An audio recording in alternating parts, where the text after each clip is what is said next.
میرے رسول پاک صلی اللہ علیہ وسلم کا ایک فرمان ہے مصنف عبد الرزاق میں، یہ حدیث آپ نے آج یاد رکھنی ہے۔ نبی پاک صلی اللہ علیہ وسلم نے فرمایا کسی آدمی کے نماز اور روزے سے متاثر نہ ہونا، پہلے دیکھ لینا کہ وہ امانت دار ہے کہ نہیں۔ کسی کے نماز روزے سے متاثر نہیں ہونا، پہلے دیکھ لینا کہ دیانت دار ہے کہ دیکھنا لوگوں کی جیبوں پہ کتنی نظریں ڈالتا ہے۔ فرمایا بہت سارے نماز روزے والے دھوکے بازی کرتے ہیں، دیانتی نہ کریں، اپنے عہدے کا پاس رکھیں، اپنے منصب کا خیال رکھیں۔ عہدہ جس جگہ آپ موجود ہیں آپ کی ذمہ داری ہے۔ میرے رسول پاک صلی اللہ علیہ وسلم نے فرمایا ہر بندہ تم میں سے نگران ہے، اور جو اس کی رعایا ہے اس کے بارے میں اس نے جواب دینا ہے۔ کبھی بھی بددیانتی نہ کریں۔ ہم لوگوں کا پہلے اعتماد حاصل کرتے ہیں، پھر اس اعتماد کو ٹھیس پہنچاتے ہیں۔ اس کا نقصان پتہ کیا ہوتا ہے؟ دنیا میں سب سے کمزور شخص وہ ہوتا ہے جس پر کوئی اعتبار نہیں کرتا۔ جس کا اعتماد ضائع ہو جائے وہ آدمی بکھر جاتا ہے۔ کبھی بھی دھوکہ دہی کی پالیسی نہ بنائیں۔ ہم لوگوں سے مفادات لینے کے لیے اپنے رویے میٹھے کرتے ہیں، اور جب کام نکل جاتا ہے پھر ہمارے رویے بدل جاتے ہیں۔ یہ دھوکہ ہے، یہ بددیانتی ہے، اس کو اللہ رسول نے پسند نہیں کیا۔ میرے نبی پاک علیہ السلام نے فرمایا جس میں تین باتیں پائی جائیں وہ تو منافق ہے۔ اگرچہ علماء کہتے ہیں یہاں منافق اعتقادی مراد نہیں، منافق عملی مراد ہے، لیکن حضور نے فرمایا منافق ہے۔ یا رسول اللہ کون؟ فرمایا وہ بندہ جب بات کرے تو جھوٹ بولے، جب وعدہ کرے تو مخالفت کرے، جب امانت رکھی جائے تو بددیانتی کرے، یہ تو بندہ منافق ہے۔ حضرت ابو نور علیہ رحمہ نے لکھا ہے، فرماتے ہیں محمود غزنوی کا دور تھا تو ایک آدمی محمود غزنوی کے پاس نا اپنا کیس لے کے آیا، مدعی بن کے آیا۔ اس نے کہا بادشاہ میرا کیس بڑا نرالا ہے۔ بادشاہ سلامت نے کہا وہ کس طرح؟ کہنے لگا یہ میرے پاس ایک تھیلی ہے، میں نہ سفر پہ جانے لگا تو یہ تھیلی پوری ہیروں کی بھری ہوئی تھی۔ فلاں علاقے کے جو قاضی صاحب ہے نا، میں جاتی دفعہ میں کہیں سفر پہ جا رہا تھا تو میں ان کے پاس چھوڑ گیا کہ رستہ لمبا ہے، کہیں کوئی مجھ سے چھین نہ لے، ہیروں کی بھری ہوئی تھی۔ کچھ دنوں کے بعد میں واپس آیا ہوں، قاضی صاحب نے مجھے تھیلی واپس کی ہے تو اس میں ہیروں کی بجائے کھوٹے سکے نکلے ہیں۔ اب میں نے قاضی صاحب سے کہا ہے تو قاضی صاحب تو میرے گریبان تک آتے ہیں، وہ کہتے ہیں بتا کہیں سے پھٹی ہے، کھلی ہے؟ وہ جس طرح ٹانکے لگا کے تو نے سی تھی اسی طرح لگے ہوئے ہیں کہ نہیں؟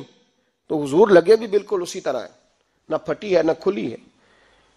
اب میں لٹ گیا ہوں، میری کل عمر کی کمائی ضائع ہو گئی، کھوٹے سکے کہاں اور ہیرے کہاں؟ تو مہربانی کریں، اور آپ کی بارگاہ میں اللہ رسول کے نام پر حلف دیتا ہوں کہ میں ہوں بالکل سچا۔ محمود غزنوی کہنے لگے تو جا، تھیلی چھوڑ جا، اور جب میں تجھے بلاؤں گا پھر دوبارہ آنا۔ وہ شخص چلا گیا۔ محمود غزنوی اٹھے، دربار برخاست کیا، لوگوں سے کہنے لگے چلے جاؤ میں 3 دن کے لیے سیر کرنے جا رہا ہوں، 3 دن کے بعد لوٹوں گا۔ اکیلے جب رہ گئے نا محمود دربار میں تو محبوب نے چھری منگائی۔ وہ جس تخت پہ بیٹھتے تھے وہاں گدا بچھا ہوا تھا، یہ گدا پڑا ہے نا، وہ گدا بچھا ہوا تھا۔ محمود نے چھری کے ساتھ اس کو پھاڑ ڈالا اور چھری جیب میں رکھی، نکل گئے۔ کہنے لگے میرے بعد کوئی میرے دربار والے احاطے میں داخل نہ ہو۔ محمود چلے گئے۔ اب وہ صفائی کرنے والا جب آیا نا، اس نے آ کے دیکھا تو گدا تو پھٹا ہوا ہے۔ اس نے شور ڈال دیا، پہرے دار بھی آ گئے، فلاں صاحب بھی آ گئے، فلاں صاحب۔ اس نے کہا او خدا کے بندو، اس کا گدا پھٹ گیا ہے، وہ تو مار ڈالے گا۔ اس نے کہا تھا سوائے صفائی اور نگرانی والے کے دوسرا آئے کوئی نہ، اور یہاں آیا بھی کوئی نہیں، پہلے دن ہی پھٹا ہوا ہے تو لٹکا دے گا سب کو، کیا کریں؟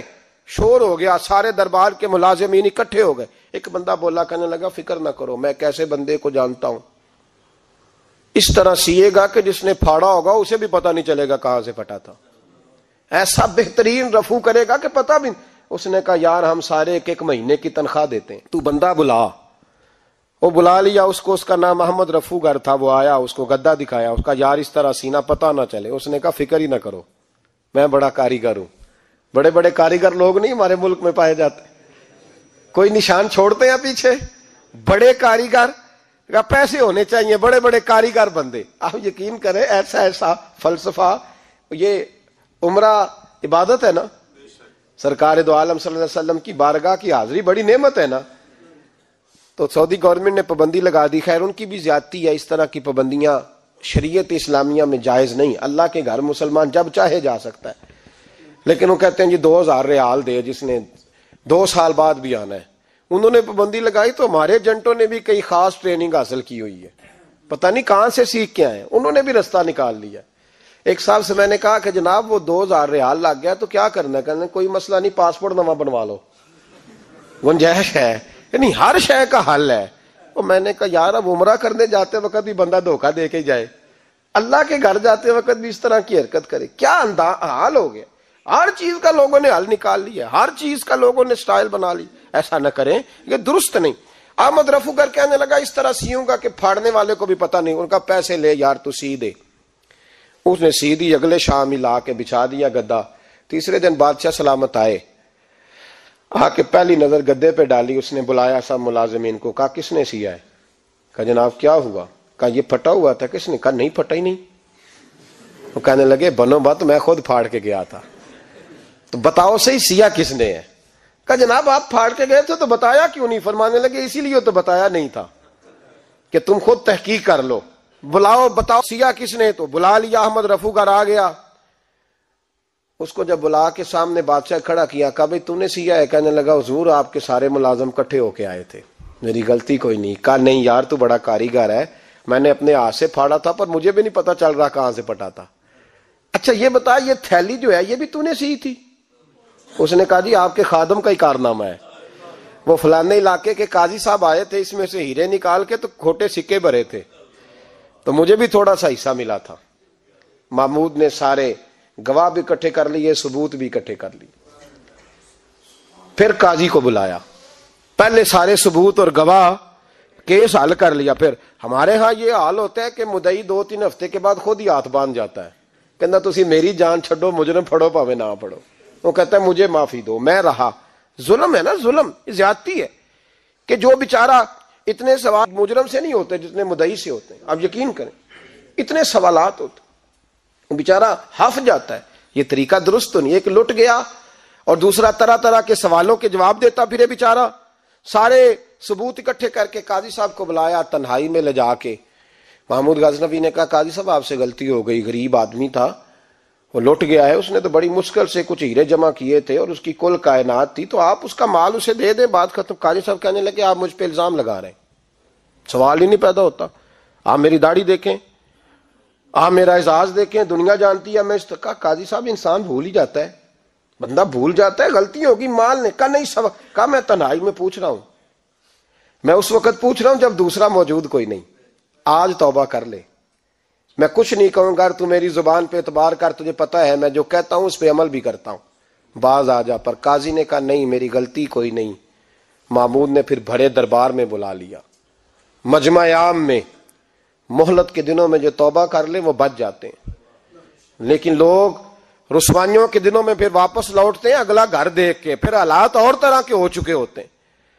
جب بڑے دربار میں قاضی کو بلایا، بھائی تو مانتا ہے کہ نہیں؟ اس نے کہا نہیں۔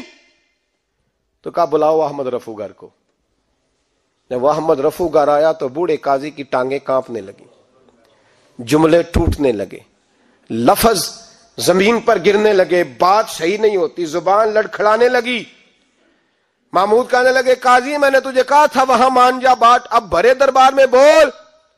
تو جب قاضی صاحب کی گردن خود بخود جھک گئی تو دنیا سمجھ گئی، کہا نکل جا میرے دربار سے۔ محمود بولے نکل جا، اتنی تجھے عزت دی، اتنی بڑی تنخواہ دی، قاضی بنایا، اور یہ تھوڑی سی رقم کے لیے، تھوڑی سی رقم کے لیے تو بددیانت ہو گیا، چل چلا جا، نکل۔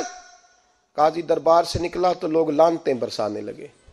کل جو دکانیں چھوڑ کے سلوٹ کرنے آتے تھے وہ کہنے لگے اس کی عمر دیکھو، اس کے کام دیکھو، دیکھو اس نے کیا کیا۔ گھر گیا، بچے جن کے لیے پاپ کمایا تھا، جنہاں لی تو پاپ کمائے ہن کتھے نہیں ہو تیرے کر دے، وہ بچے کہنے لگے ابا جی ہم تو سکول مدرسہ جانے کے قابل نہیں رہے، امید تھی کہ بیوی ساتھ دے گی۔ وہ کہنے لگی میں میکے کیسے جاؤں گی، گلی کی عورتیں طرح طرح کی باتیں بناتی ہیں۔ اور بھائی کامیابیوں کے بڑے سربراہ ہوتے ہیں، کوئی کامیاب ہو جائے تو سارے کہتے ہیں میری سپورٹ سے ہوا ہے، ناکامیاں ہمیشہ یتیم ہوتی ہیں، ناکامیوں کا کوئی سربراہ نہیں ہوتا۔ جب تک تو قاضی تھا تو بڑے بات تھی، ہر بندہ کہتا تھا رشتہ دار ہے، رسوائی ہو گئی تو وہ تیری آنکھ ہو یا سنگ ملامت کی چبھن، کون پہنچا ہے میرے درد کی گہرائی تک، دور شہرت میں تو یاروں نے کیا یاد بہت، ساتھ آیا نہ کوئی کوچے رسوائی تک۔ اور میاں صاحب کہنے لگے ساری عمر ہی آٹا گد ہے، میں لکھاں کیتے نہیں پیڑے، اب وقت آیا ہی تے محمد بخشا کوئی نہیں ہوں بیٹھا نیڑے، حالات ہی بدل گئے۔ قاضی خاموشی سے اندر چلا گیا، اپنی رسوائی سمیٹ کے بستر پہ لیٹا، نہ روٹی کی بھوک لگی، نہ پانی کی پیاس لگی، نہ نیند آئی، ساری رات تڑپتا رہا۔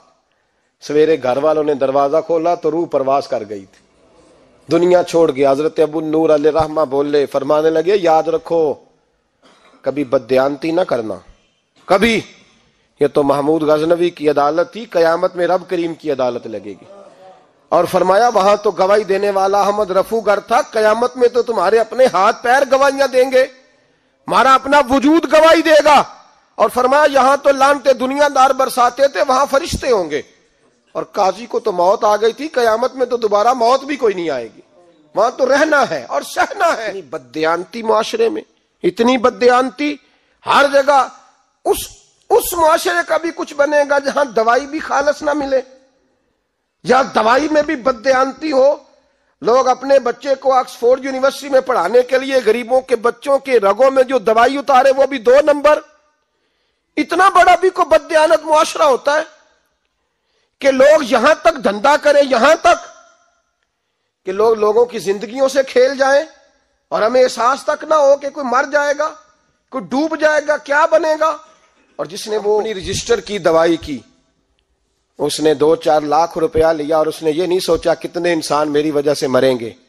قتل صرف یہ تو نہیں ہوتا گولی مار کے مار دینا، لوگوں کی زندگیوں سے لوگ کھیل جاتے ہیں، لوگ تباہی کر جاتے ہیں، لیکن بددیانتی سے باز نہیں آتے۔ میرے رسول پاک علیہ السلام کے غلاموں، نبی پاک صلی اللہ علیہ وسلم نے ذرا سی بددیانتی، اور صحابہ کا یہ مزاج تھا، اتنی سی بھی کبھی ان سے غلطی ہوتی تو تڑپ